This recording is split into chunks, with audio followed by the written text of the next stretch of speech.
आज मैं आपको 8086 के मोड्स ऑफ ऑपरेशन के बारे में बताऊंगा। जैसा कि आपको पता है ये इसमें दो तरह के ऑपरेटिंग मोड होते हैं। ठीक है, एड्रेसिंग मोड अलग होते हैं, ऑपरेटिंग मोड अलग होते हैं।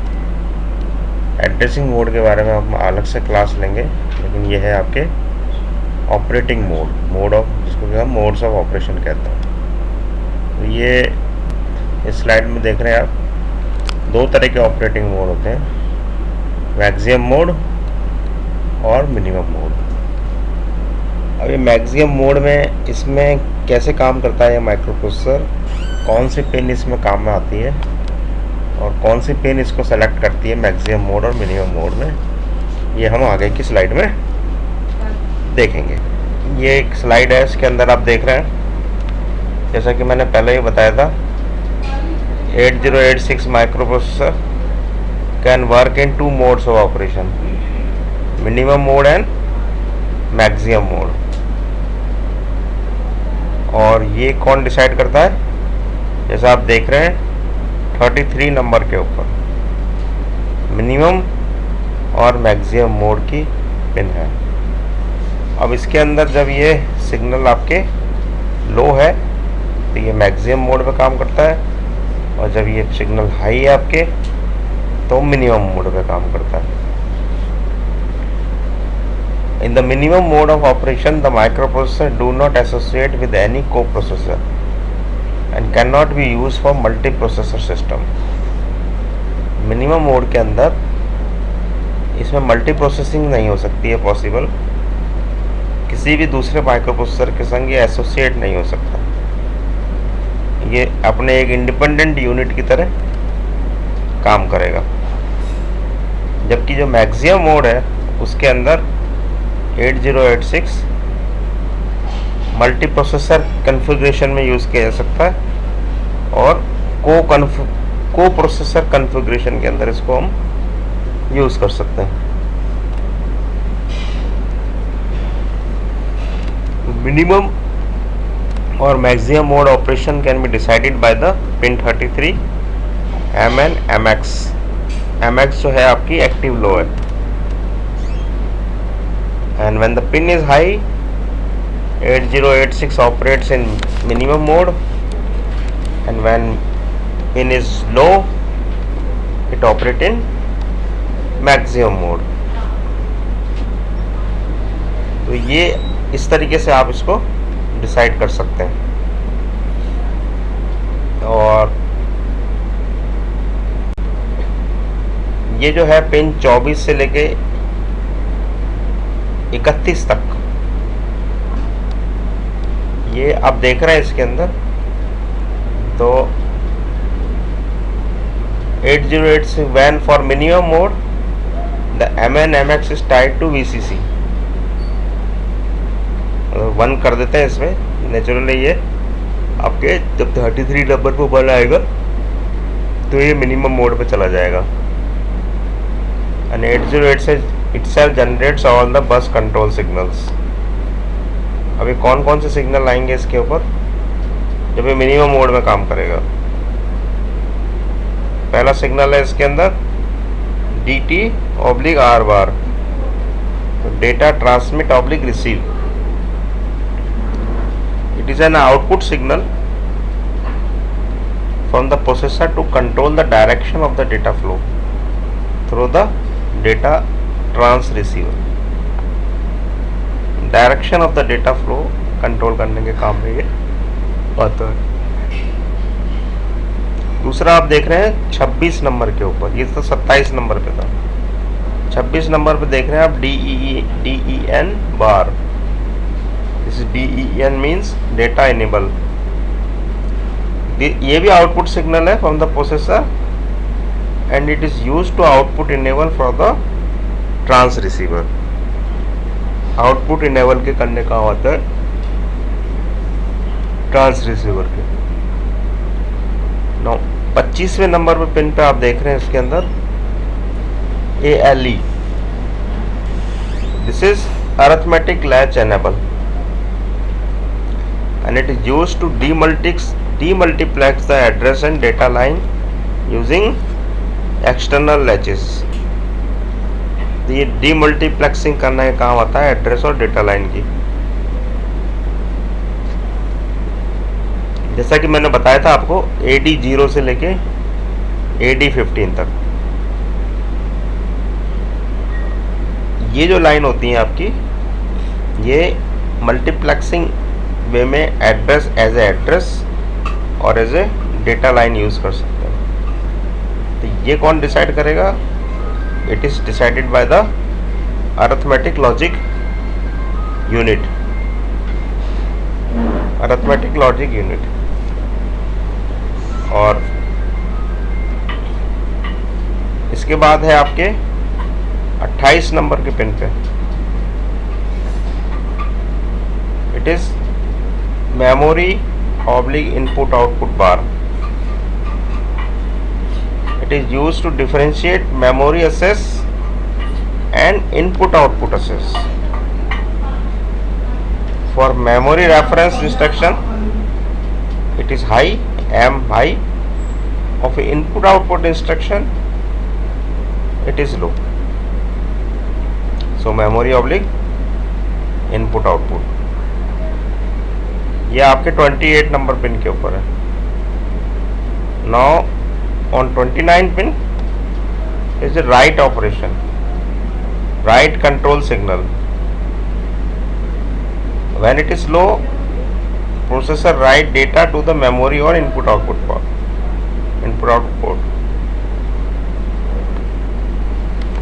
जब ये लो होता है तो प्रोसेसर मेमोरी या इनपुट आउटपुट पोर्ट के ऊपर डेटा राइट करता है।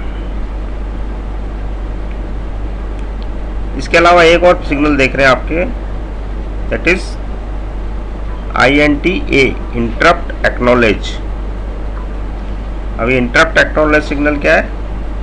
When the interrupt request is accepted by the processor, the output is low on this line। कोई एक पेरिफेरल डिवाइसेस है, वो म्यूपी को इंटरप्ट करना चाहती है, तो अगर उसकी इंटरप्ट एक्सेप्ट कर लिया माइक्रो प्रोसेसर ने, तो ये इंटरप्ट एक्नॉलेज लो कर देगा, जिससे उस पेरिफेरल डिवाइस को पता पड़ जाएगा कि माइक्रो प्रोसेसर ने जो है मेरी रिक्वेस्ट एक्सेप्ट कर ली है। इसी तरीके से इसमें दो सिग्नल और हैं, होल्ड और होल्ड एक्नॉलेज। ये होल्ड और होल्ड एक्नॉलेज भी जब कोई पेरिफेरल डिवाइस डेटा ट्रांसफर के करने के काम करती है तब काम में आते हैं, होल्ड और एक्नॉलेज। तो ये जो सिग्नल है आपके, ये मिनिमम मोड के सिग्नल हैं, और ये कब होंगे? जब आप 33 नंबर के पिन को VCC दे देंगे, मतलब हाई कर देंगे, तो ये ऑटोमेटिकली अब ये पिन इस मोड में काम करेंगे, और इट इज़ मिनिमम मोड के अंदर माइक्रो प्रोसेसर एक इंडिविजुअल यूनिट की तरह काम कर सकता है। आप इसको मल्टी प्रोसेसिंग नहीं कर सकते।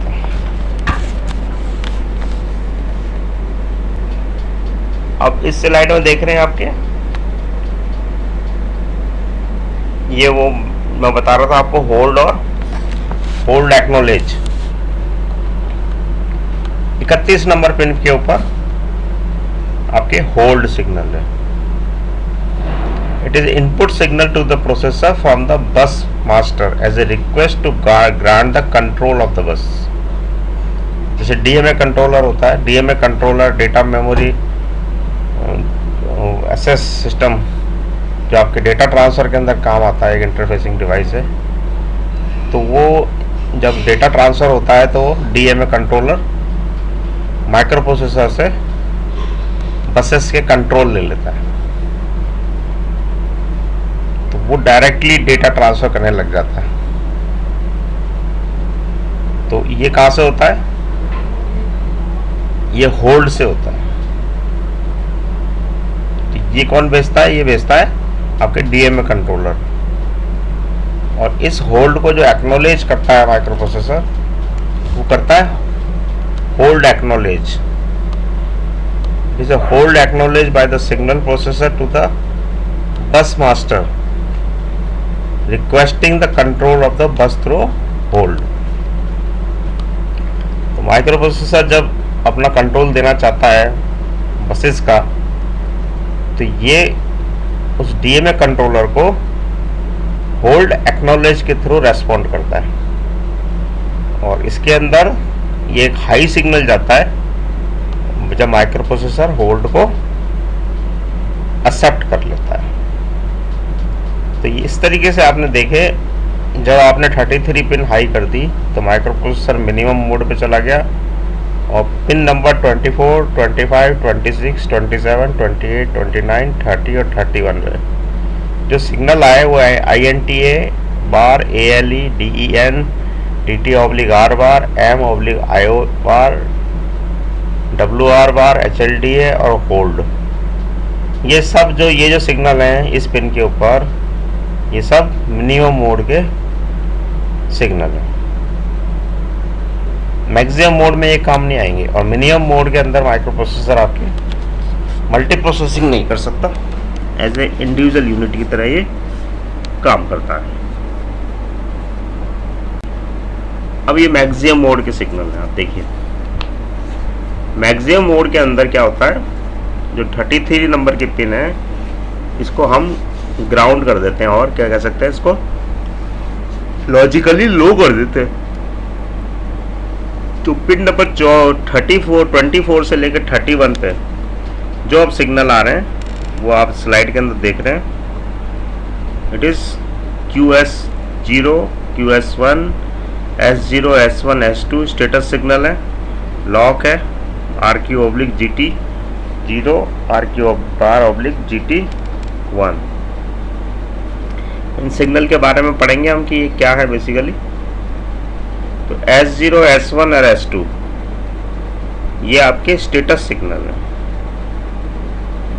और it is use by the 8086 bus controller to generate bus timing and control signal.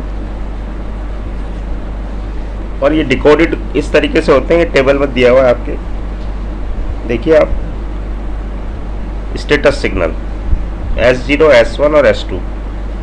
तो when it is 0, 0, 0 machine cycle कौन सी आएगी, interrupt acknowledge. When it is 0, 0, 1 read input output port. When it is 0, 1, 0 it is right input output port, और 0, 1, 1 पे it is halt, 1, 0, 0 पे code assess, 1, 0, 1 पे read memory, 1, 1, 0 पे write memory, और 1, 1, 1 पे passive और इनएक्टिव। तो ये आपने 3 सिग्नल देखे, these are the status signal. ये आपके मैक्सिमम मोड के सिग्नल हैं, पिन नंबर 26, 27 और 28 के ऊपर। अब इसमें देख रहे हैं आप, ये भी जो है इस स्लाइड में जो ग्रीन कलर में दिखाया हुआ है 24 और 25 नंबर के सिग्नल, ये आपका क्यू स्टेटस सिग्नल, ये भी आपके मैक्सिमम मोड के सिग्नल हैं। And the processor provide the status of the Q in this line. The Q status can be used by external device to track the internal status of the queue in the 8086। Q का status जानने के लिए external devices को use कर सकती है, और ये कैसे इंटरप्रेटेड होता है ये टेबल में बताया गया है। आप टेबल में देखिए QS0 और QS1। When QS1 is 0, 0, QS1 is 0, QS0 is 0, no operation. When it is 0, 1, first byte of an occurred from the queue, 1, 0 पे empty the queue, और 1, 1 पे subsequent byte from the queue। तो ये Q status हो गए। तो S0, S1, S2 आपके status signal हो गए थे, QS0 और QS1 क्यू स्टेटस सिग्नल हो गए।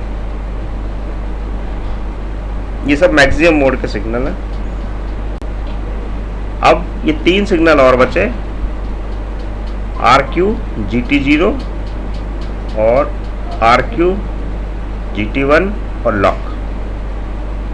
ये भी आपके मैक्सिमम मोड के सिग्नल हैं। ये क्या है? RQ बस रिक्वेस्ट ऑब्लिक बस grant, and these requests are used by other local bus master to force the microprocessor to release the local bus at the end of the processor current bus cycle। ये बस के release करने के काम में आते हैं। और ये पिन भी दोनों जो पिन है आपकी बाय डायरेक्शनल है। The request on GT0 will have higher priority than GT1। GT0 पर जो रिक्वेस्ट आएगी उसकी प्रायोरिटी हायर होगी GT1 की बनिस्बत। और लॉक जो सिग्नल है वो जो है an output signal activated by the lock prefix instruction, और microprocessor remain active until the completion of the instruction prefixed by the lock. So the 8086 output low on the lock pin while executing an instruction prefixed by the lock to prevent other bus master control to gaining the control of the system। इसको जो ये lock output को जो है ये लो कर देता है। तो जो दूसरी इंटरप्ट कंट्रोलर है, दूसरी जो डिवाइसेस है वो इसको प्रिवेंट करती है gaining the control of the system बस। तो इस तरीके से आपने देखा ये 24 नंबर से लेकर 31 नंबर तक पिन आपने देखा मिनिमम मोड में किस तरीके से काम कर रही थी ये, और अब ये मैक्सिमम मोड में किस तरीके से काम कर रही है। मिनिमम मोड और मैक्सिमम मोड 33 नंबर के पिन से डिसाइडेड होते हैं। अगर ये लो है तो ये मैक्सिमम मोड पे काम करेगी, और अगर ये हाई है तो अब ये जो स्लाइड देख रहे हैं आप, ये मिनिमम मोड का एक ब्लॉक डायग्राम है कॉन्फ़िगरेशन का। मिनिमम मोड कॉन्फ़िगरेशन, तो मिनिमम मोड जैसे मैं बता चुका हूँ आपको, as shown in the figure the microprocessor 8086 operated in minimum mode by strapping its minimum और मैक्सिमम पिन एट लॉजिक 1। इसको लॉजिक 1 पे लगा दिया है इसके। और in this mode all control signals are given out by the microprocessor chip itself. और ये there is a single microprocessor in the minimum mode. The remaining component in the system are latches, transceiver, clock, generator, memory and input-output devices। और जो latches है, latches are generally buffered output D-type flip flop, जैसे कि आप इस slide में देख रहे हैं। ये कौन कौन से हैं ये 74LS 373 और 8282। और they are used for separating the valid addresses from the multiplex address data signal, or and are controlled by the ALE signal generated by the 8086। or transceiver are bidirectional buffer and sometimes they are called as data amplifier also, and they are required to separate the valid data from the time multiplex address data signal, and they are controlled by two signals। कौन कौन signal? DEN and DT/R। इस signal के बारे में आपको पहले की स्लाइडों में बता चुका हूँ। The DEN signal indicates the direction of data from और टू द प्रोसेसर। डेटा की डायरेक्शन बताता है ये प्रोसेसर पे जा रहा है, प्रोसेसर की से निकल रहा है। And the system contents memory for the monitor and user program storage. Usually EEPROM हम इसको यूज़ करते हैं। EEPROM are use for monitor storage while RAM are use for program storage. A system में कंटेन इनपुट आउटपुट डिवाइसेस। अब ये maximum block mode के अंदर देख रहे हैं आप इसके कैसे इंटरफेसिंग हो रखी है। As shown in the figure जो 80865 इस 8086 कैसे मिनिमम और मैक्सिमम पिन को ग्राउंड इसमें कर रखा है। देखिए आप, ठीक है, ग्राउंड करने से ये मैक्सिमम मोड पे चला गया। और in this mode the processor derives the status signal. पहले की स्लाइड में बता चुका हूँ आपको S0, S1 और S2। and another chip called bus controller derives the control signal using the status information. In the maximum mode, there may be more than one microprocessor in the system configuration. Multiprocessing task इसमें हो सकता है, पहले भी अपन discuss कर चुके हैं इसमें. The component in the system are the same in the minimum mode system. The basic function of the bus controller chip IC8288 is to derive control signal like read and write signal. और ये किस लिए use होते हैं? For memory and input output device के लिए. And इसमें DEN, DT/R, ALE etcetera use the information file for the by the processor on the status line. And the bus controller chips has input line S2, S1, S0 and clock. And these input to 8288 are driven by the CPU. Diagram में देख रहे हैं आप जैसे. And it derive the output ALE, DEN, DT/R, MRDC, MWTC, AMWC, IORC, IOWC, AIOWC. And the AEN or IOB or CEN pins are especially useful for multiprocessing system. ये जो pin है 3, ये मल्टीप्रोसेसिंग सिस्टम के लिए काम में आती है. And AEN and IOB are generally grounded. और CEN पिन है जो जनरली इसको अपन 5 वोल्ट से टाई कर देते हैं.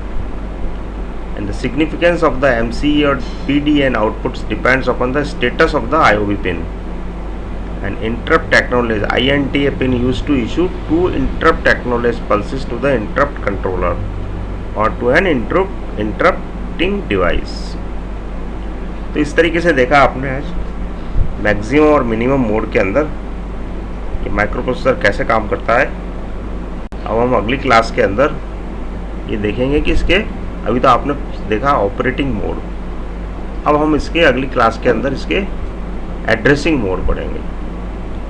तो थैंक्स अ लॉट, धन्यवाद.